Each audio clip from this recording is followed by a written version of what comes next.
Hello, everybody, and welcome back to a July 23rd edition of Starcastic Remarks. And alongside Chris and James, my two brothers, my name is Ryan Chambers. As always, we are the official Dallas Stars podcast of THPN. As Chris takes a sip of who knows what is in that koozie, please make sure you go and click like and subscribe on YouTube and also hit that notification bell so that you never miss an episode of Starcastic Remarks. I'd really appreciate that. Follow us on social media at StarcasticR. And as always, if you're listening on the audio side, leave us a 5-star review. Guys, how's it going in the personal lives this week? My drink is really lame. It's just flavored water. Oh, that's why it's got to hide pathetically lame. Okay, so I have a Mountain Dew Baja Blast. I at least win. I might lose the Who Cares segment today, but I'm not going to lose the drink battle. But I'm healthier, so I'm gonna be laughing. You know what? That is true. Box. I'll give that to you. Okay, no. So I am the healthiest and most sustainable. Water in a bottle. James is more sustainable. We don't know what's in that bottle, James. Come on. It's water. I don't believe you. I believe it. James is a water guy. Well, anyways, so some say he's like 70% water. That is true. That is true. Or what is? I don't know. Anyways, to bring this to, I'll let y'all in a little secret of what I did the last couple of weeks. I actually went and got hockey gear and played hockey for the first time in 20 years. The first session I tried, oh my goodness, I was so out of shape. I was so tired, and I didn't even skate for that long. It was like 45 minutes, maybe. And I did my first little I-League thing on Sunday, and I got one for the next 5 weeks, so I'm really excited. And I can thank Zach for the itch to make me go out and do that.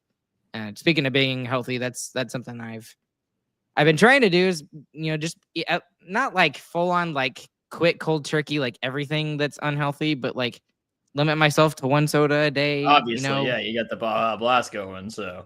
Okay, I have no idea how many. That's like neon green, so the health trend is definitely no. It's red 40. It's red 40 in it, Chris. Red 40. Okay. In the green drink, there's red 40. Yes, there's red 40 in every Mountain Dew. It's got everything down there.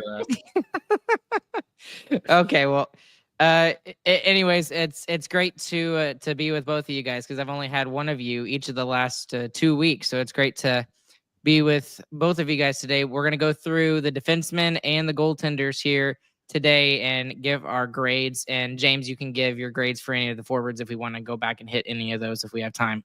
But I also want to start, or any hot takes. Yeah, that's true. We can go with that too. I do want to start with a couple of news and notes things, because we have had some recently, today actually even, and then within the last week. So Chris, I want to get your opinion on the first bit of news. That's it's not really news. It's been a while now, but Toby Petersen, former Texas Star, former Dallas Star, who is a skills coach for the Colorado Eagles in the AHL, is granted the benefit of being the next head coach for the Texas Stars, taking over for Neil Graham. I was not expecting that, to be completely honest with you. I had no idea who they would go after for an AHL coach. But as soon as I saw it was Toby Petersen, I was just like, oh yeah, duh. That makes a lot of sense. I mean, and when you look at what he's done, where he's been, he had a really good interview on DLLS. I don't know if you guys got a chance to listen to that. Chris, I'm sure you probably got to.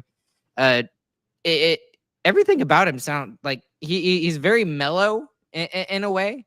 But I appreciate that. But he was very intelligent with all the answers that he was given to the guys from DLLS. So, Chris, let me get your thoughts on the hiring of Toby Petersen as the head coach for the Texas Stars. Yeah, he was kind of off the radar for a hire, but then once you kind of dig into who he is, he's like, yeah, that kind of makes great sense. So he's a guy he was an original Texas Star. He actually played for the Iowa Stars before they moved to Austin. So he's there from the beginning. So that'll be a cool story for him to be able to tell his players there. But the last few years, he's been working as an NHL skills coach for Colorado, obviously. And NHL skills, or was he with the Eagles? NHL. He was an NHL skills coach. So that was probably bounced down to the Eagles and did some skills there. Like skills coaches, you're not kind of locked in. He's just with that organization, But most recently, he was actually helping Gabe Landeskog come back and getting him up to speed and everything. So has some experience working with high skill players too on improving their skills. So it kind of works perfect. Now the coaching staff for the Texas Stars is all former players and all former Texas Stars players at that. And I mean, Fortunas and Mourn, those are Texas Stars legends. And Petersen is a guy who also won the Calder Cup here for Texas. So they've definitely got the player side locked down. And with Jordy Ben there too, I mean, they've got a lot of insight and a good, those guys should be able to connect a lot better with these AHL guys and show them the ropes of how to get where they want to go and show them the benefit of still playing in the AHL too. And Petersen especially should be able to develop some great skills in these guys. And the Texas Stars have already proven their ability to do that, is add skills to players. I mean, Matej Blumel this year, he had a lethal one-timer, probably the best one in the AHL. And that was a skill he basically didn't use last year. He developed that over the summer and as the year progressed, and it was incredibly lethal. I mean, it was the OV shot of the AHL. It was fantastic. So if they can keep that going and keep adding a little pieces to these guys before they get sent up I-35, then that'd be fantastic. So you nailed it on the head, Ryan. It's kind of off the radar, but when you look at it, it really makes sense and looks like a good hire. James, do you have any particular thoughts on the hire? No, I don't follow the AHL too closely to even know like who was even up for the runnings with that. But I mean, like y'all said, he's worked with Colorado specifically on the skill side, and that's probably one of the most skilled teams in the league right now. So having someone who has worked with players as good as the top end of Colorado can only be a benefit. Well, and one of the questions he was actually asked from DLLS was like, what was it like, helping Gabriel Landeskog kind of rehab through his whole thing? And he was rehabbing for 2 years, basically. So that doesn't have like a whole lot of, effect on what he will bring on as the head coach of the Texas Stars. But it's still interesting to hear, like what was it like being on that side? And what's awesome about this, guys, that made me think about it even further is that Jim Nill, even when the guys are gone, is still loyal to his players. Like he brings in all of these guys from long time ago or short time ago or whatever. I mean, Chris, you mentioned 4 guys right there. The 3 coaches in the AHL right now are all former Texas Stars / Dallas Stars. You mentioned Jordy Ben. Well, what about Ben Bishop? He's a player development coach, right? And then what about Rich Peverly? He traded for Rich Peverly in the Tyler Seguin trade, and Rich Peverly is now the director of player development. Could we see Joe Pavelski maybe one day come into a role with the Dallas Stars in something like that? All I hope so. Do is ask. Yes, yeah. Right. I think it's going to be golf a while. Tournaments. So for real. Yes, I think it's going to be a while before he does anything like that. But one can get their hopes up. So.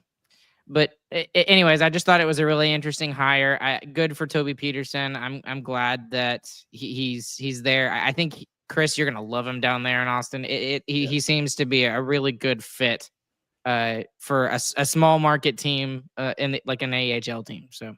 And it's big shoes to fill. I mean, it really can't is. really argue with what Neil Graham did. All the players he sent up, and Logan Stankoven's about to become a franchise player for the Hurricanes too. Like, he has had an amazing track record, and the team has brought back a lot of their veteran players to continue that like identity of being a good hockey team and doubling down and saying, we want to have a good minor league team, because the better the team is, the better our players will develop. That's truly what they believe. They've doubled down on that again this offseason. So he's going to have to come in. He's going to have to continue the dual mandate of make Dallas Stars and win hockey games. And that's tough.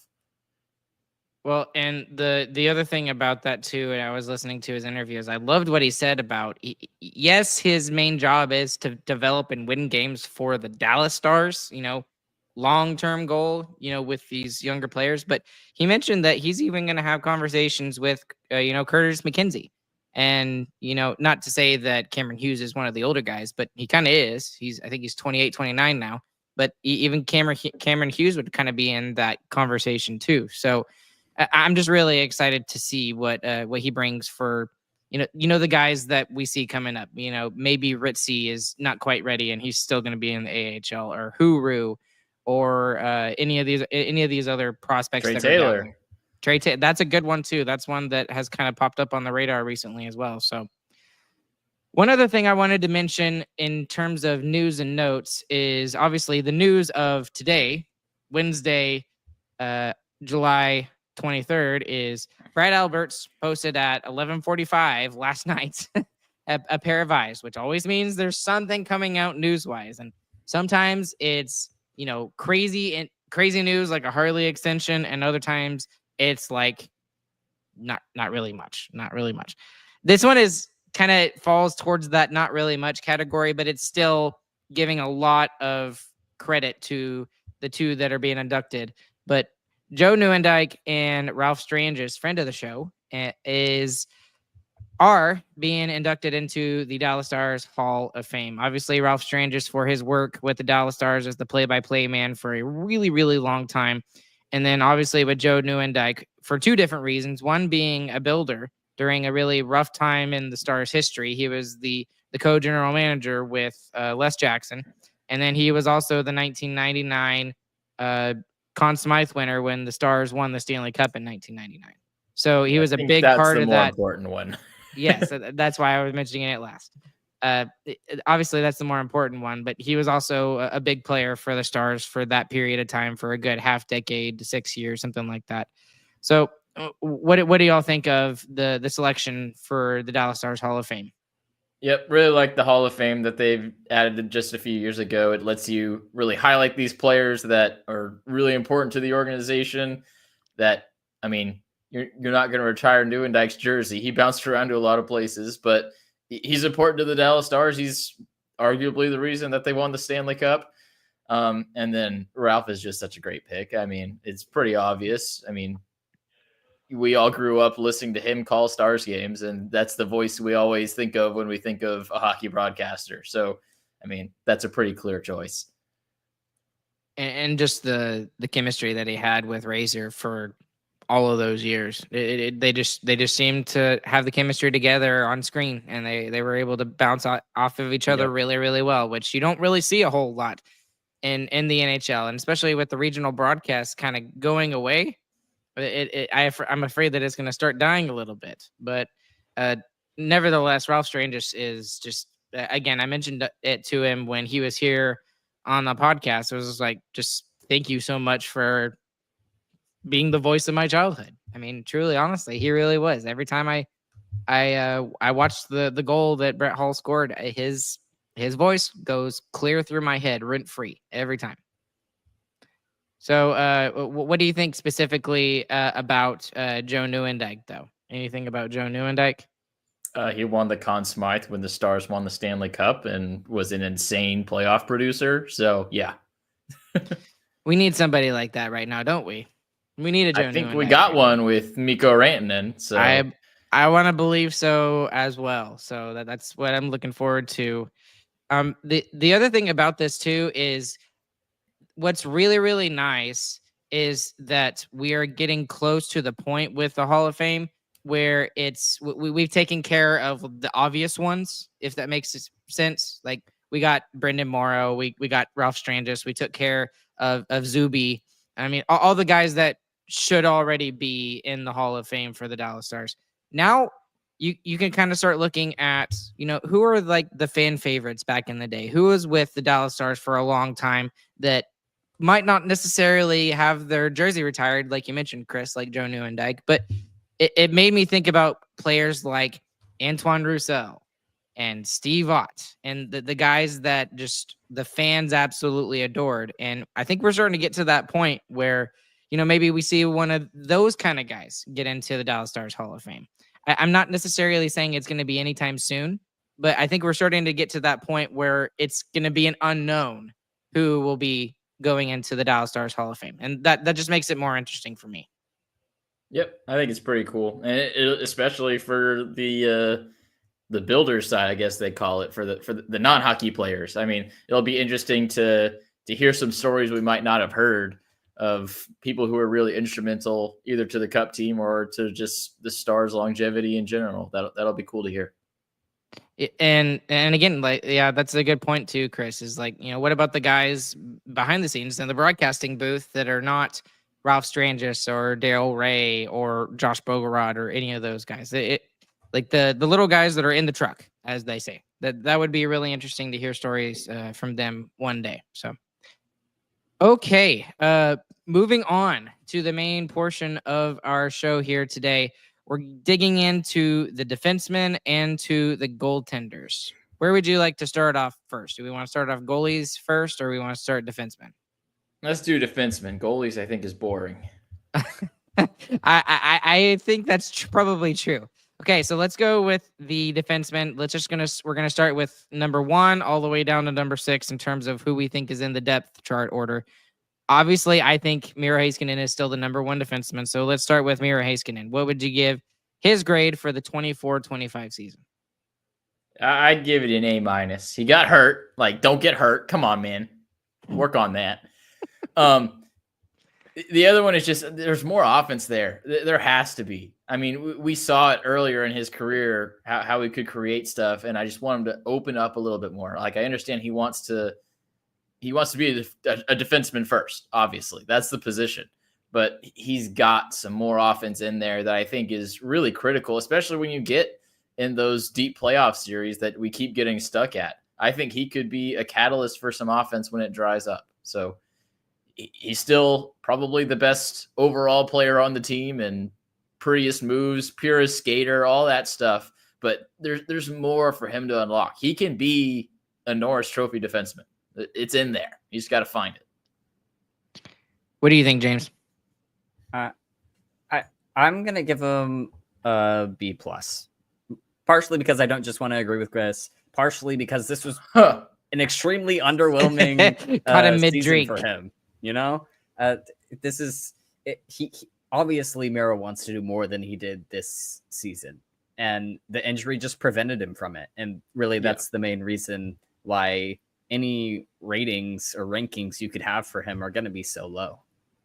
And I think it'll be really interesting to see what he's able to do with Mikko. I mean, it seems a little weird for a D-4 thing, but that's for sure something that McKinnon and Makar have done for years. So I think Miro and Mikko might have a little combination that they might be able to figure out. They never really had a chance to develop any chemistry. They played so little.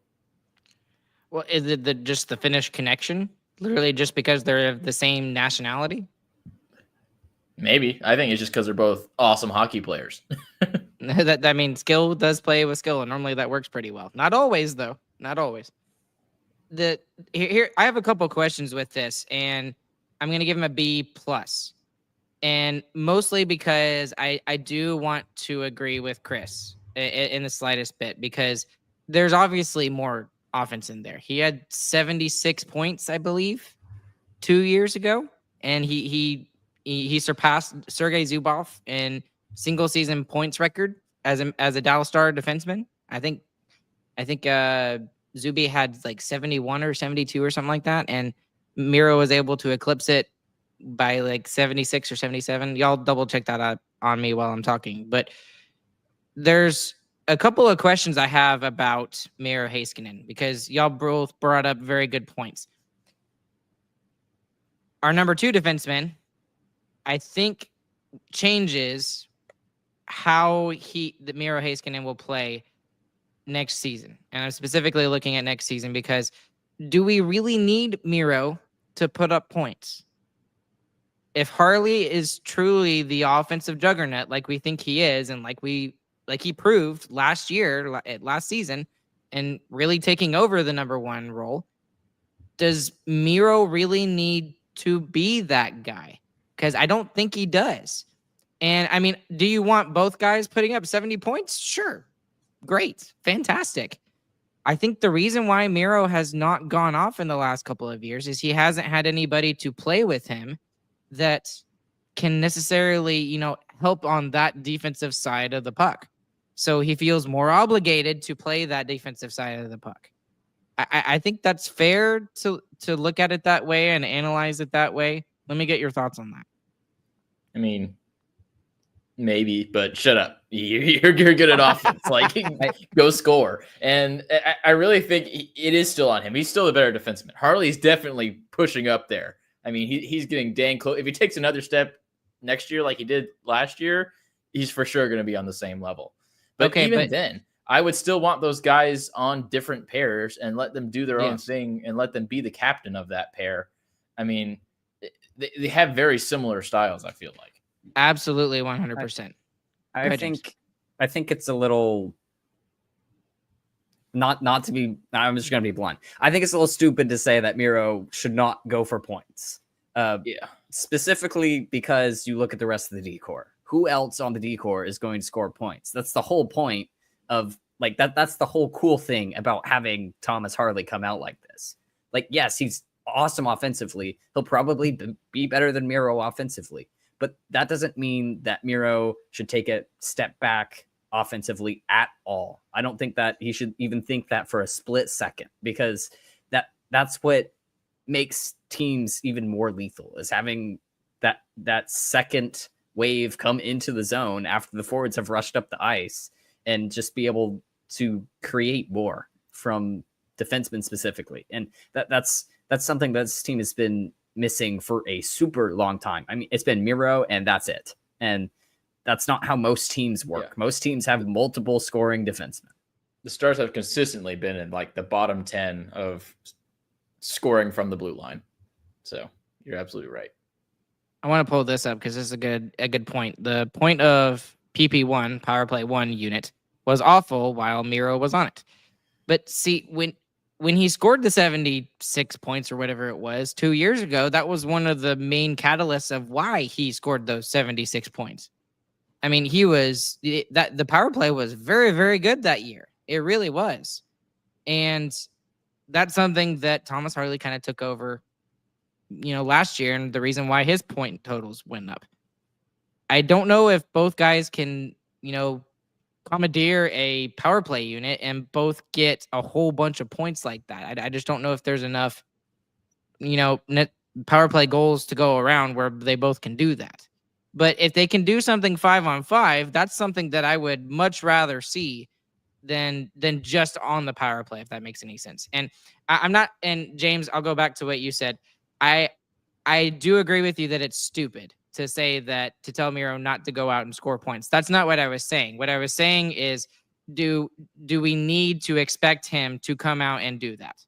Because if we want him to play on the defensive side and worry about that more, which he is absolutely one of the best defensemen at doing that, then that's what I want him focusing on. But if he can do both, and obviously I want him going up there and having two defensemen have 70-point seasons, and shoot, if both can score 30 goals, great. I would love that.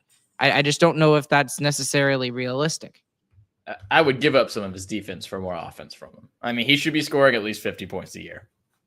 I think my problem is that you're saying, should we expect it from him? And I think the answer is yes, we should expect that offense from him. That's the type of player he is. You don't want that kind of player to turn into Esa Lindell. No offense to Esa Lindell. He's great and he's perfect for the role he plays. That's not who you want Miro Heiskanen to be. Esa Lindell and Miro Heiskanen have some very different skill sets. That is very fair. Okay, I will give that to you. That's a good point. So let's kind of transition this a little bit into Thomas Harley, since we're inadvertently talking about him. Thomas Harley, for me, I'll just give my grade. I think he gets an A+, just for the way that he played this year. Yeah, A++. A++++. I'll A+++++. There you go. I win. So mostly it was his coming out party. I think he upped his value for his next contract just with this year alone. Oh yeah. And if he does it again, I don't even want to know how much he costs, because honestly, at least as much as Bouchard. That's it. I'm glad you were saying that, Chris, because that's exactly what I was thinking. If Bouchard is worth 10.5, and the cap is going to go up again next year, he's already worth more than Bouchard in my mind. I think he's better than Bouchard. I agree. 100% agree. And I know that Bouchard puts up all the points and everything like that, but Harley is a better defenseman than Evan Bouchard is. And now he still has some things in his games where he can get better. He makes the ever so often gaff, but it is so much more rare this year than it was 2 years ago or 3 years ago. Like he was a completely different player, and hockey in general, the world of hockey, saw how well he played in the Four Nations tournament. Like he was a huge story. Everyone knew that, most people knew who he was already, but they didn't realize how good he truly was. And now everyone's recognizing him as elite. He received Norris votes this year. He was up there in the top 10, I believe. And he deserved him. Yeah, and he absolutely did. So I'll go ahead and let y'all talk for a little bit. What do you give him for his grade for the 24-25 season? Yeah, we already gave it, but yeah, he's made the Stars have maybe the best 1-2 for defensemen. Like, might have the best top 2 and one of the worst bottom 4. Yeah, that's a tough one. I think the real impressive thing to me with him is that he replicated what he did last season, like, perfectly, and getting just a little bit better. Like, he got 3 more points than he did the previous season. But I mean, a 50-point defenseman that is as defensively sound as he is something that just doesn't pop up out of nowhere. And that's exactly what he did. He essentially, like, we knew he was developing and whatnot, but he came into the NHL, his first full season, hit 50 points almost. And then he repeated it the next. That's not something that you normally see. Yep. Well, and it's amazing to watch his development, because he and Roope Hintz had very similar paths to the NHL, at least, staying in the lineup. They both, came into the lineup for a little while. In Harley's case, his first NHL game was in the bubble. That sucks. In front of nobody. And then he goes on to, play with the Texas Stars. He comes up for the Dallas Stars for a while, and then he's like, no, he's not quite ready. They throw him down in Texas for a majority of that season. And then for the last 6 games of the NHL season, he is fantastic. They go 6-0. He has a great, run in the playoffs as like a bottom pairing defenseman. And then now he is what he is. Roope Hintz is very similar. He came up, did some scoring, went back down to Texas, and then came back up. And he's never left the lineup since, and he's the number 1 center for the Stars. So it's interesting to watch both of those guys path to the NHL. Now, the question that a lot of people are going to ask, and I think it's still a question we need to talk about, is does Harley eventually surpass Miro Heiskanen as the number 1 defenseman? I know we talked a little bit about it, what if he was already the number 1 defenseman a little bit last year, but does he have that potential? Does he have that extra step to be even better than Miro Heiskanen was? Maybe the 70-point season that Miro had was an outlier, and we should expect, consistently 50 points from him. And maybe Harley explodes and becomes that Norris candidate that we thought he might be. So do you think he eventually surpasses Miro as the number 1 guy? He has the potential. I mean, like James said, he's gotten progressively better over the past 2 years at least, and likely before when he was playing with Texas as well. My guess would be no, because I think Miro's going to get better still. Like we were saying, I think he's got more in the tank. But yeah, they're both really good. They're both going to be top 10 defenders in the league. James, what do you think? It really depends. I mean, at some point he is going to surpass Miro, because Miro will get older and he is younger than Miro. So at some point he will be better than Miro Heiskanen. But right now it really feels like it's just a 1A, 1B type of situation where they're both really good, and you're not sure which one's better. Will Harley's best be better than Miro's best? Ooh, that's a good, I don't know. Points wise, I would say yes. I think it's likely that Harley has a bigger season in goals and assists than Miro will have. So you think he will eventually become the single season points record holder for which is 73 points now, by the way. 73. Okay. So I was off a little bit. But you were right. I It's knew two it was more than 70. 71 for Zubov. Yes. Okay. So it wasn't much more than Zubov, but he still did it. He still set the record. That's interesting. I like that question, Chris. That's a very good question. The other thing about this too is I'm glad, James, you were reading my mind. I was thinking this is a situation where I think we have two number one guys. I really do. Like, if we traded Miro off, which we're not going to, he could be a number one in any other team anywhere in the NHL. Same thing with Harley. If we traded Harley away, and he would be the number one defenseman for a majority of the teams in the NHL. Maybe not Colorado or, Vancouver or something like that. But for a majority of teams, more than half the teams in the NHL, he would be the number one defenseman. Like, I mean, imagine if he went to Seattle. Like Seattle, he would easily be the number one guy there. So I think this is 100% a situation where you have a 1A, 1B, kind of like, not to put it in goaltender terms, but that's exactly what the Stars have in both of these guys. And, maybe one guy's playing better than the other at points during the season, and they get more ice time just because they're playing better. And then when that guy kind of falters off, the other guy elevates, then that guy gets more ice time. I mean, that's not out of the question either. That's just playing the hot hand, honestly. Okay, let's get to our number 3 guy that we would argue, Esa Lindell. What would you give him for the 24-25 season for his grade? He gets an A because of the heroic plays he made in the playoffs. But realistically, like, Lindell did what you thought Lindell would do, and he did it pretty good. But then, man, those few insane saves. I mean, he made 2 massive saves in the playoffs. That pushes him up into the A column for me. So good season for Esa. I'm sure we'll see the exact same thing next season, and we will not be shocked at all. Yeah, it's crazy how consistent Esa Lindell is. I mean, the last 4 seasons, he either has 24, 25, or 26 points. I mean, that's what he hits basically every single time. 4 seasons straight. That's spectacular. And really, it's the defensive mindset for him on the second pairing, no matter who is with him, which is really important. It does not matter who he plays with. He makes the second line or the second pairing defenseman look amazing. I like what you said there, James. A lot of the things I agree with. Like, I think he gets an A+ for me because he gets overlooked a lot. And I'm just giving him the plus because he gets overlooked a lot.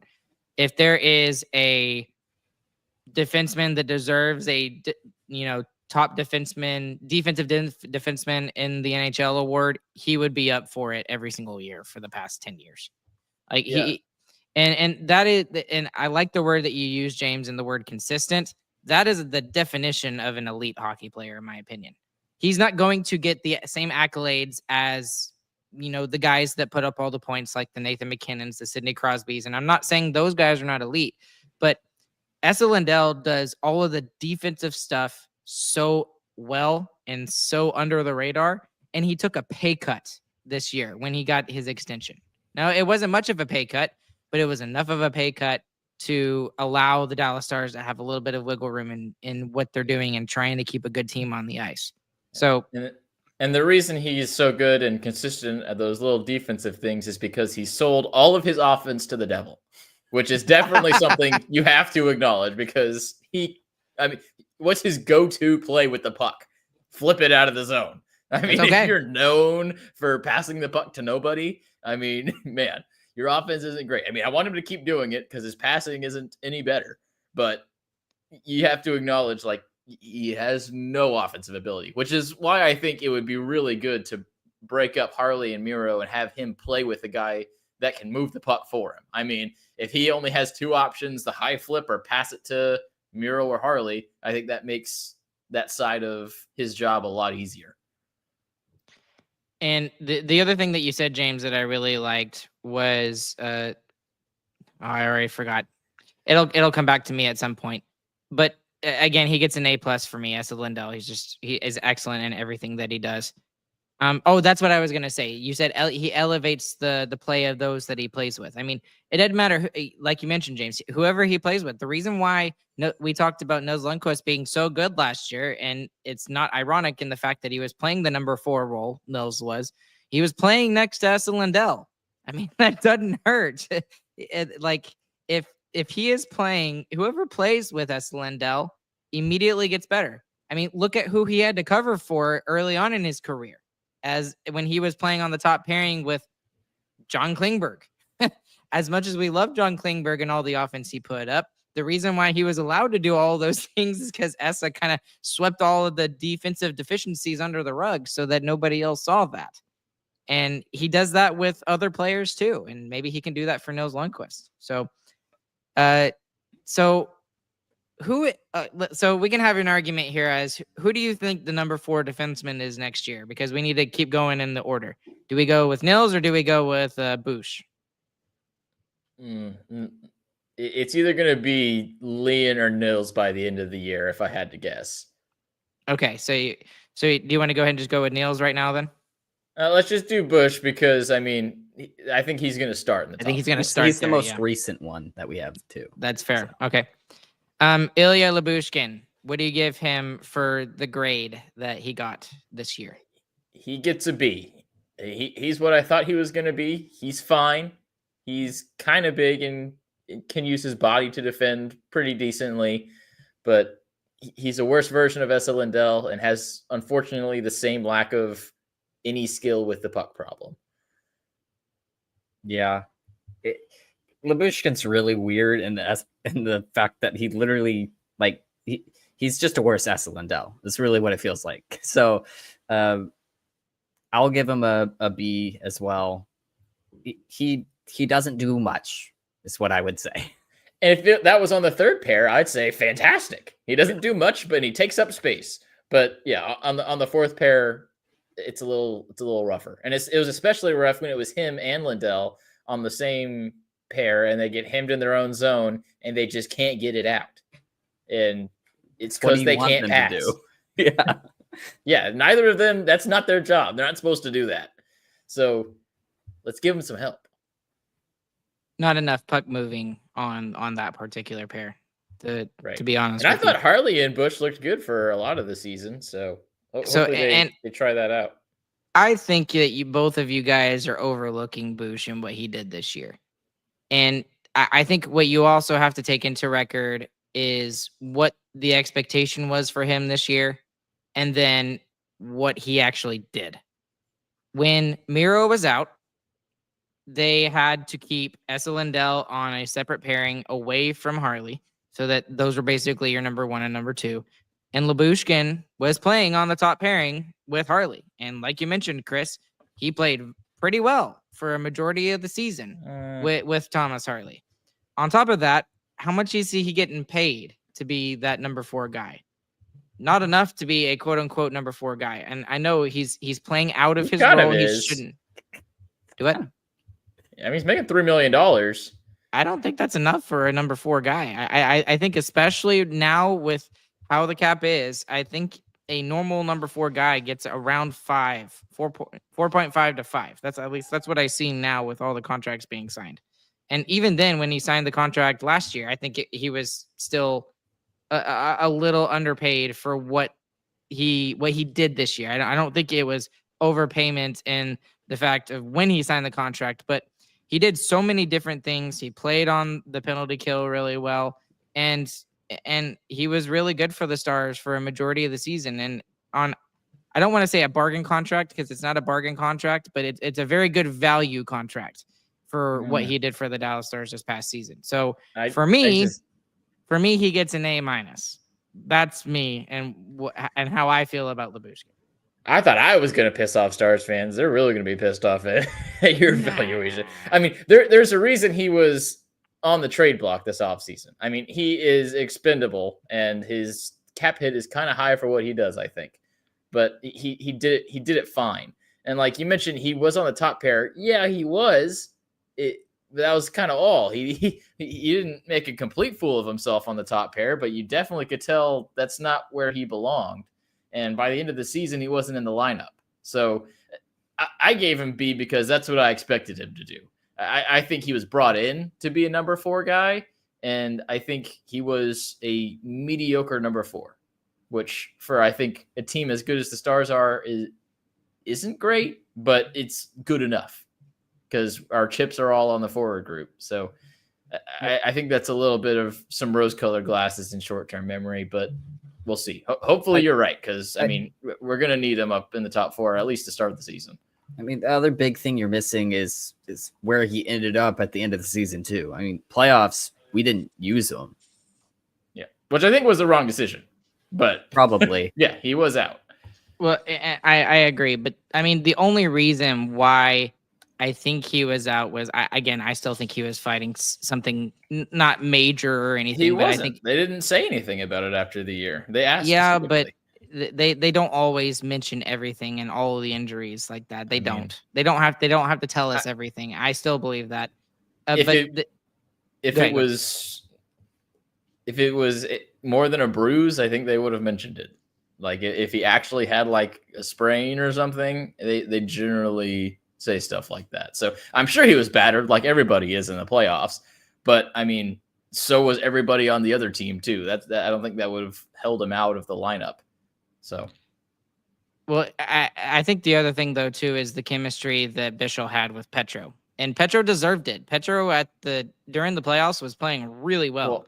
I'm more worried about how Cody Ceci was in the lineup at that point. I mean, Cody Ceci got in over Lyubushkin, and Cody Ceci was terrible on the penalty kill, and it made the penalty kill collapse pretty much in that final round. So he wasn't the single soul. If DeBoer still thought that was better, I think that was the incorrect decision. But DeBoer did still think Ceci was better. The other thing with Lyubushkin is he played more games than he ever has in a regular season this year. Really? So yes, he played 80 this year. I think the most he played was a year where he was in Anaheim and then moved to Toronto, and he got like 70 something. It's like mid 70s, but so he's always got like a little injury that keeps him out for like 5 to 10 He's supposed to games be a bottom pair guy. Yeah, he's really supposed to be a bottom pair guy, like Chris said. On a really good team, yes, which I think this team is. So let's move on because we're getting down to the wire here, but we got to talk about some of the other guys and some others that have recently departed. So Lian Bichsel is the next one. I think he's the number 5. And I think I agree with both of you that he is probably a very likely candidate to jump up into that number 4 spot if he can keep his development on the right track. He is very critical, just like how I talked about Maverick Bork on the forward side the last episode, and how well the Stars can be as a team cohesively this upcoming season.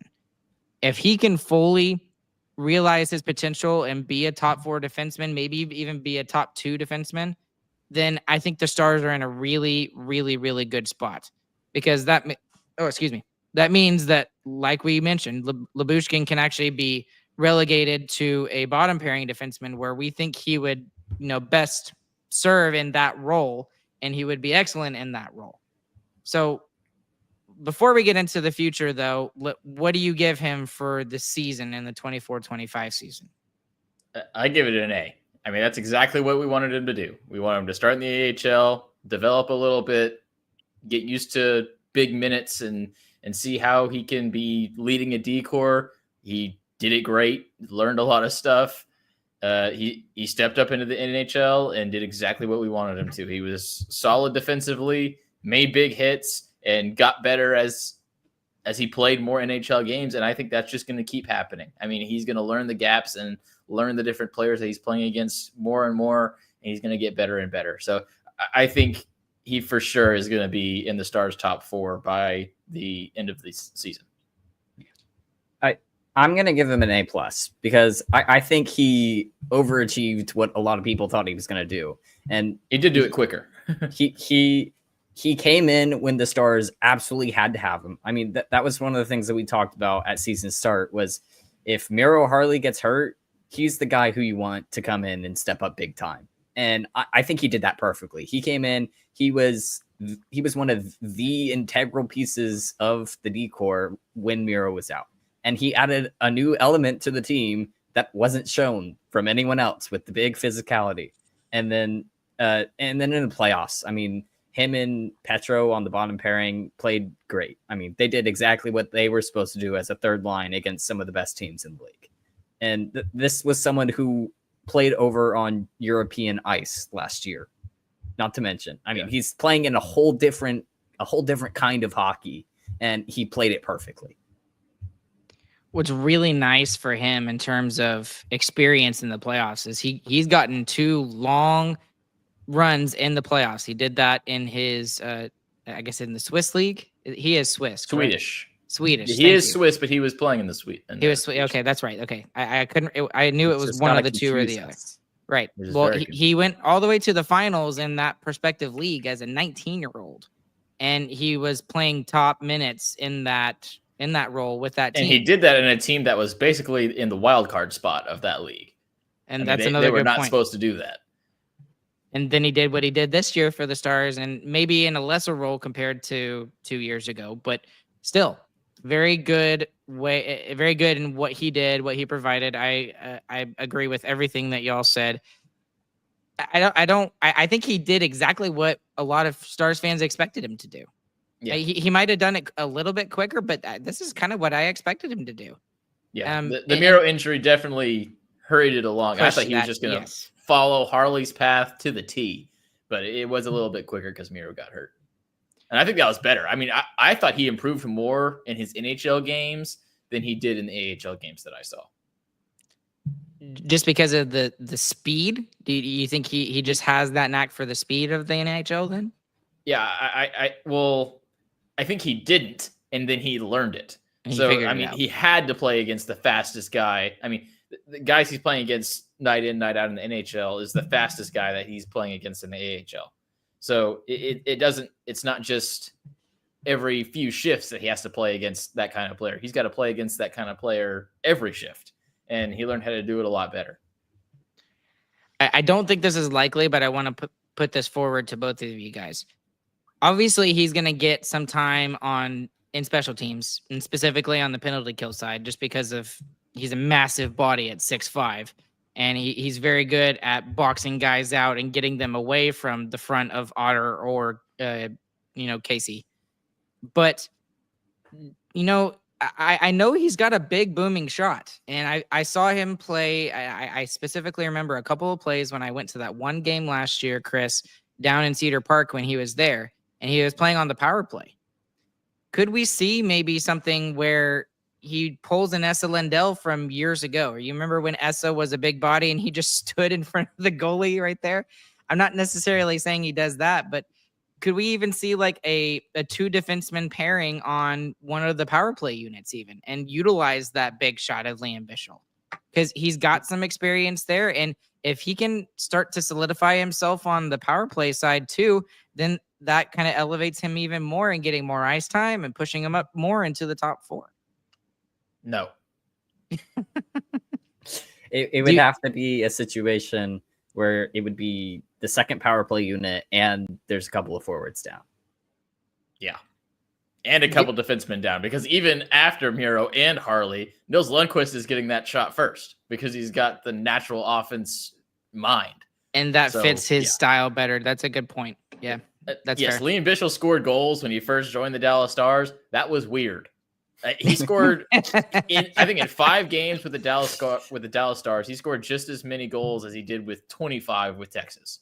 I mean, that is not what he does. He can, obviously, and that's kind of the surprising thing with him. He's a big guy that has pretty adept skating and stick handling skills, but that's not his forte.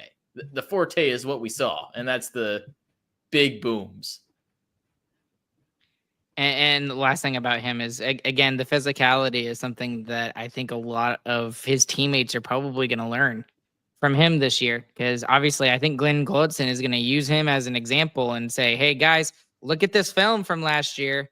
This is what I want you to do. It doesn't necessarily have to be this big, giant hit on Braden Shin, but look at the way that he boxes people out. Look at the way that he plays in the corners to win the puck battles using his body.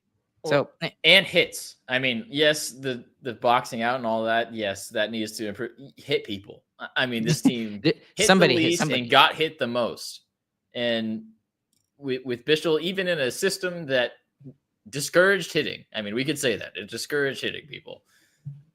He still got some massive runs in, And hopefully just we know Goldson said he's going to turn up the physicality just a little bit. Well, maybe he turns it up a little bit more with Bichsel, and he really becomes that like guy you fear. Like when people see him hop over the boards, there's a call out, hey, 6 on, heads up. Okay, let's move on. We got a couple more defensemen to get to, including the ones who are no longer with the team. Nils Lundqvist, what do we give him for his 24-25 season at a very abbreviated amount of games that he played this year? C+. He got better, but I mean, it's still. It feels like there's a dam he's pushing against, and as soon as he breaks it, he's going to be an NHL defenseman. But it just won't go. The injury really hurt him too. I thought he was on his way there this year. I'll give him a B- because, like you said, Chris, I thought that the injury really halted any progression that he had. It really looked like he was starting to at least play against better players on the other team better. He was making better plays against the other team's best players. And that was the thing that he was getting majorly exposed on for the last 2 seasons.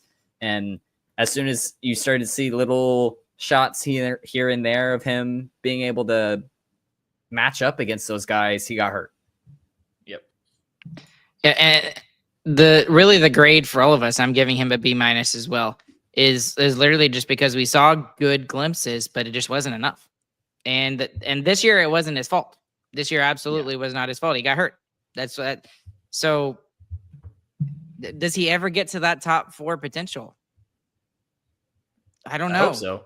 I do. My bet is no, but I hope so. Yeah. My bet is no as well. Is it too late? Because you got Bichsel, you've got other guys that can do it. I hope I'm wrong, because if he can be a top 4 guy and Bichsel is also pushing to be a top 4 guy, dang. That's the other thing I was about to say. If both of these guys, Bichsel the way you expect and Nils the way you hope, like this decor could turn really good with no additions. That's the thing, but again, that's best case scenario. Yeah, maybe. Yeah, there's questions there. With Bichsel, there's less. With Nils, there's a little bit more. Okay, we got to talk about the departed defenseman. There's quite a bit here. Cody Ceci, what do you give him for the grade for the season? B. He was Cody Ceci. That's who we thought he was, and he did it. Yeah, I would have given him an A until the playoffs happened, honestly. Until the third round happened. Yeah, right. Yeah, because I thought he was exactly what the Stars needed once Miro got out. A minute muncher. That's what we needed. We needed someone else to eat up minutes, and he existed. Like you said, he did it well in the regular season. The system probably helped that a little bit when you're playing worse teams. That once he started to get against those better teams, you started to see a lot more gaps in his game, and that's really what ended up eating him up. I think it was also just a team knew him very, very well in the Edmonton Oilers, and they knew how to expose him. And he got very exposed in the third round. I would have given him a B as well, but for the playoffs, I give him a B-. And do you remember how surprised we were when he first came in, and then Miro got hurt pretty soon around there, and he was like playing 19, 20 minutes a night. Oh yeah. In the regular season, he was great. Yeah. We were shocked. Regular season Cody Ceci. Well, I wish him well. I'm still shocked he got 4 years at $4.5 million from LA. Yeah, that's his agent. Man, he needs a bonus. If his normal percentage is 3%, give him 6. Yeah, he needs 6. Okay. I'm not going to harp on this player too much because we did it all season long. But Matt Dumba, what do you give Matt Dumba? F. Maybe the worst signing that Jim Nill has had. That was a horrible contract. And it cost us a 2nd-round pick. Yeah, it's definitely an F. He should have been a lot better. This was his best opportunity to really have a bounce-back season for him. He's kind of struggled around the league for a couple of years now, and it's just it looks like it's going to continue getting worse, unfortunately. So took a bet, and it was the wrong one. I think the contract he's on is his last contract. It's definitely possible. I think you're right, Chris. And it's really unfortunate because when you look at him and what everything was being talked about with him, it made so much sense because he was given a perfect situation to come in and be one of the guys for Dallas. And he never took the reins. And he played a little bit better. Opportunity. Yeah, he played a little bit better at points during the season, but at that point it was too little, too late, and the expectations were so low of him that's why the thought of him was getting better because he was like he's not even a top 4 guy, and he's getting $3 and $750,000 million. We were excited at how good he was playing on the third pair, getting 12 minutes a night. I mean, that's how low his expectations dropped. Yeah, by the end of the season, he's probably like our 9th best defenseman. Yeah. There's some, No, I would have taken Capo over him. Oh, we played Capo over him. But that's the one game that wasn't Capo's best game. Yeah, that experiment was over very, very quickly. Okay, am I forgetting somebody else? We don't need to. Capo is a 1 game experiment that didn't really work. Doesn't count. I guess there's only one other one, but he played Petrovic. What do you give Petrovic for his grade for the season? Does that even count? I mean, he didn't even play during the season. He only played the 5 games in the regular season. Oh, did? He did. He played more games in the playoffs than he did in the regular season. That's crazy. More games in a single series. I mean, Petro was not supposed to be there, and he was there, and he did the job obviously better than Dumba would have. So he gets an and elevated his game when he needed to. Because like you said, Chris, you had that was the best hockey he played. Yeah. And when he needed to play his best is when he did. That's why I'm going to give him an A- for me, at least, just because we didn't expect it from him, and I'm kind of using last year a little bit to give this grade. The last 2 years in the playoffs, he was not expected to play in the top 6. He should not have been playing in the top 6 for a team that was in the Final Four both years that he was in playing playoff games, and he did his job very, very well. Maybe not so much, 2 years ago, but this year especially, he made Lian Bichsel look better. I mean, that alone helped a ton and helped elevate Bichel's play, but he himself elevated his play and gave the Stars the best that he possibly could. So he gets an A for me just for that. Am I forgetting anybody? I think that's it. Okay, we really got to quickly do goaltenders. Okay, Jay Gottinger, what do you give him for the year? A. Yeah. A. He did what he's supposed to. One of the best goalies in the league. Can I be a little bit critical? Sure, go for it. I'll give him an A-. And only reason why I'm giving him a minus is because I still think there's more there. I think. I mean, his regular season, he was pretty much there. Yes, he was. And in the playoffs, it was until the last round. Right, but even then, I still believe that there's just a little bit more that is there that will make him like that Vezina caliber goaltender. Here's a hot take, Chris. He's going to win the Vezina this year. That is a hot take. It's a hot take. I'll give him that. Clip it now. July 23rd. He's going to win the Vezina next year. He is absolutely one of the best goaltenders in the NHL. He at points he plays top 5, but he is always top 10. Yes. Hands down. There's not a question that he's always top 10. And he can get up to that top 5. And a lot of people still consider him to be up there in the top 5. But I'm maybe I'm being too critical. Maybe y'all are right. But I still just feel like he's got just a little bit more. A little bit more that he can give. You gave Lyubushkin and Otter the same grade, so yes, I think you're being too critical of Otter. Fair enough. At least on your grade scale. I'm also using expectations and other things in that to do my grades. But okay, and then that conversation, we can talk more about that next week. But we got to finish with Casey DeSmith. Casey DeSmith, what do you give him for his grade? A+. Best value goalie on the market, I think. Yeah, I mean, I think I feel like DeBoer gets a little bit of credit here because I think he played him perfectly as the backup to Otter. I mean, he put him in when Otter needed a break, and he put him into good situations that benefited DeSmith as well. And DeSmith really shined through, especially on back-to-backs. I mean, for some reason, that was all DeSmith himself. I mean, he was a monster on the second night of a back-to-back. And I hope he plays more next year because I think Otter kind of runs out of gas in the play. I mean, we know what he said in the exit is that he still felt good, still felt like he had like 20 games left in him.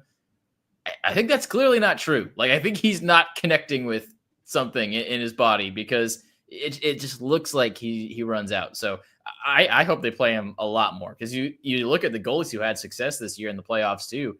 They didn't play a ton of regular season games. So I would be okay with giving up a few games in the regular season to maybe get a little bit better performance late in the playoffs. I think the way that Casey DeSmith played last year, I give him an A+ as well. I think he deserves more starts, and not just because he's going to get more starts next year. I do think he's going to get more starts next year. I think he's going to get closer to 30, maybe even 35. To be honest with you, 35 to 40. I don't know about that. I'd give him 30, give or take 2 or 3. Well, maybe 30 to 35. I want to see him get more than 30 games, but I don't want to see him get up to 40. That would be too much. Not 240, but I want him over 30. Yes. Okay. I can agree with that. He is going to be very critical for the Stars this year, especially because of the Olympic break, because of how jam-packed some of these months are. And Otter might play a lot of those Olympic games. I think that Hellebuck is going to be on a short leash but I still think he's going to get the starting netminder job.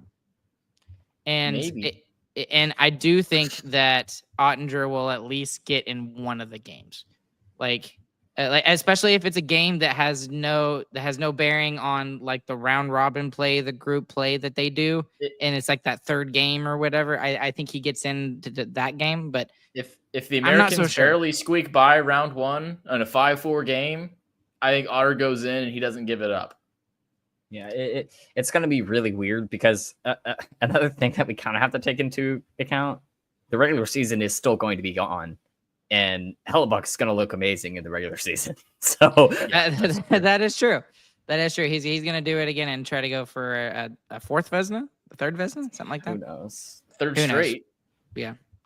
But the other thing about it is, anyways, going back to DeSmith, I think DeSmith is going to have to play more games because of all of the back-to-backs that are this year. I think the Stars had 8 to 9 back-to-backs this year. I think they have 12 or 13 this upcoming season. Yeah, so condensed schedule will do that. Yes, and he's just naturally gonna play more games just because of the schedule. And they've even already been talking about that. Golitzin, and he's looked at stats and stuff like that. Excuse me, and saying that, you know, guys who rest a little bit more, who rest their number one guys more, though they're ready to go for the playoffs if they're only playing 50 to 55 games. So that's why I think he's around that 32. He's going to get over 30 games this upcoming year, and he deserves it. And especially against Seattle. I don't know why. No, it was Utah that he played exceptionally well against for some reason. I think he had a shutout in one game, and he only gave up one goal in the other, and he was like standing on his head in both of those games and won them. But anyways, he gets an A+ for me, and I think he gets even more games next season. Okay, Roddick Foxy gets an A just for returning to the Dallas Stars.